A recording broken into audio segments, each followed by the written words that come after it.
Sean Reed, 21, was shot and killed by Indianapolis Metropolitan Police Department around 6:10 Wednesday evening near 62nd Street and Michigan Road. A pursuit was started by IMPD Deputy Chief Kendall Adams and Chief Randall Taylor. Both were in unmarked cars and dropped out of the pursuit after marked cars joined the chase, which follows IMPD's pursuit policy, according to IMPD. He was already down. He told them he was unarmed and they took my baby. They took him from us. He was unarmed. He told them that, and they tased him and shot him down. Ain't no justice for that. Ain't none. Boy, he was in the Air Force to be a cop. We know there were comments, unprofessional and unnecessary comments that were made at the scene. So I will take care of the discipline with that. Hold on. Reporting in Indianapolis, I'm Bernado Malone.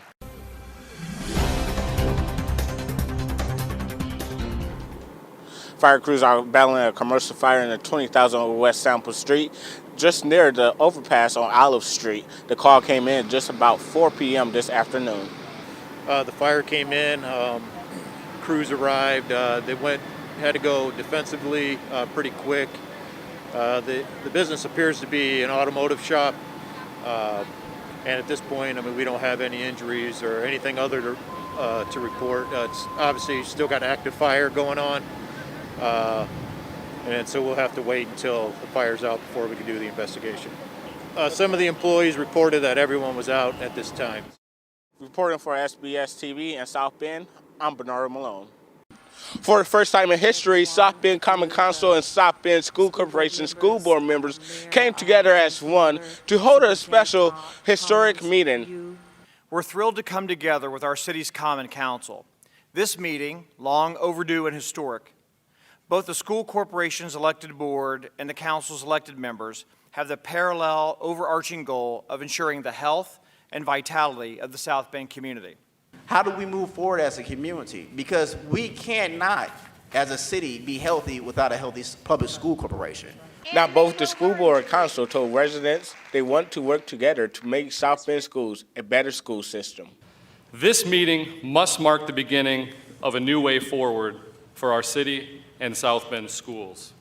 Years from now, this moment must be remembered as the time when we came together as a community and chose a new way forward. South Bend Mayor was in attendance, and here's what he had to say about tonight's meeting. Well, the discussion between the two elected bodies focused on getting a committee around to reform a city schools agreement of how we work together. And so that's one takeaway. The second takeaway is we need to come together as a community and figure out a strategic plan for our schools in order for them to thrive and figure out how to hold them accountable so that it gets implemented over time. School Board Vice President Leslie Wesley and Dr. Todd Cummins is looking forward to working with the city, which includes something else historic on the May 5th ballot. We're going to talk about a strategic plan.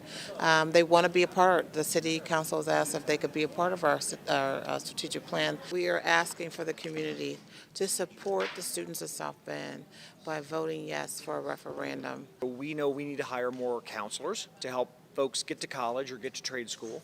We need to hire more reading specialists to help our elementary students be able to read. And we need more socio-emotional workers because we need to be able to support our students. For SBS TV, I'm Bernado Malone. So tonight, I am making the difficult decision to suspend my campaign for the presidency. I will no longer seek to be the 2020 Democratic nominee for president, but I will do everything in my power to ensure that we have a new Democratic president come January. Tonight, former South Bend Mayor Pete Buttigieg has suspended his run for presidency. Now, Pete announced his run for president back in 2019 of April in his hometown of South Bend. Initially, I was really disappointed. I can't think of a better candidate and a better person for our country right now than Pete, but also super proud to be from South Bend and to have people get to experience his knowledge and his word. Buttigieg was traveling to a campaign rally in Texas where he took a detour to his hometown of South Bend, Indiana to break the news that he was dropping out of the race just days before Super Tuesday. So little bit of news for you about our flight. We're making a change in our travel plans and traveling to South Bend rather than to Texas. I'm going to be making an announcement there about the future of the campaign, and looking forward to sharing with our supporters and with the country where we're going from here.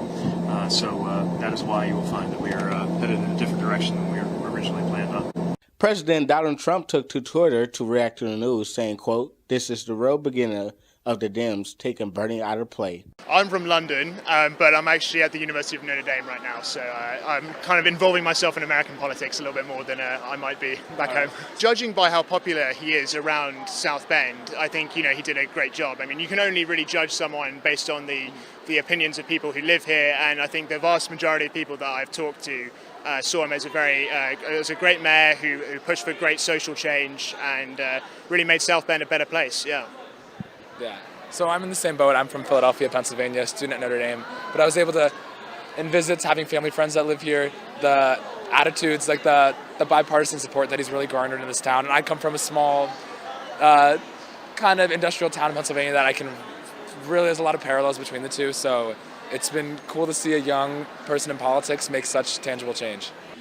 Was it hard for you to support him, or how did that go along? Not at all.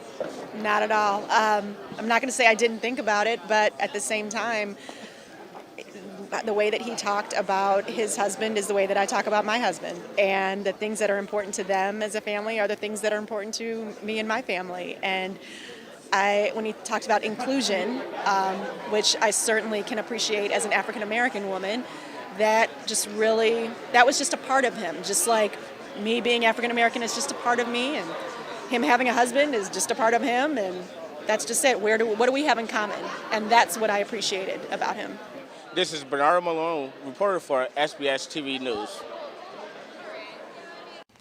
South Bend taxpayers are being asked to pass a $220 million referendum on the June 2nd primary ballot to help our South Bend schools. Superintendent Dr. Todd Cummins says the investment in the South Bend School Corporation is an investment in a community. It's an investment in the community that funds our teachers so we can attract and retain great teachers. It invests so that all of our students are college and workforce ready, and invests in our buildings so that they're safe, so that they're secure, and so students don't learn in a building where they don't feel secure. Taxpayers currently pay 0.37 cents per $100 in assessed value. We're asking to take that to 0.02, so an additional 2 cents in property taxes. So basically, if your house is valued at $100,000, your property taxes go up about $3.90. Many are wondering if the student enrollment continued to drop, will the state cut back on funding? The state funds us per student.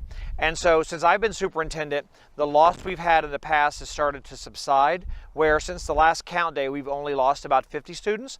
So we're hoping that this referendum investment will help us attract, retain high-quality teachers, will help us launch great programs that will keep our students here, and will help us with the funding necessary to make sure every student is college and workforce ready. If the referendum does not pass, many of the district's doors will be closed.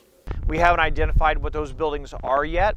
You'll see escalated classroom sizes, which means there will be fewer teachers. There will be fewer support personnel. There will be fewer paras and librarians and non-certified staff. And there will be fewer programs for students. Reporting in South Bend, I'm Bernado Malone.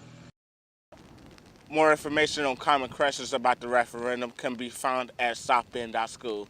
Alex, back to you. Hundreds of people gathered in downtown South Bend for a Black Lives Matter peaceful protest Friday afternoon. The protest began at 6 p.m. with music and speeches. The war is won. We will be sure. If you want to see a change, you show up.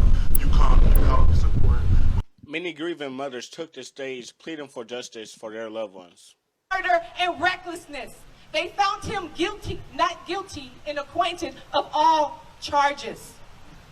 That's not right. I could be out here rampaging. I could commit my own attempted murder and recklessness. But this person was not charged with murder. They let her walk. Them walk. And I want justice for my son, and I'm going to get justice for my son. Demonstrators then marched to the courthouse where members of the public had a chance to let their voice be heard. When you go home and when you talk to your friends, please talk about this. Right now, every single one of you, metaphorically, you are standing on a page of history, and you should be proud of that. Reporting in South Bend, I'm Bernado Malone.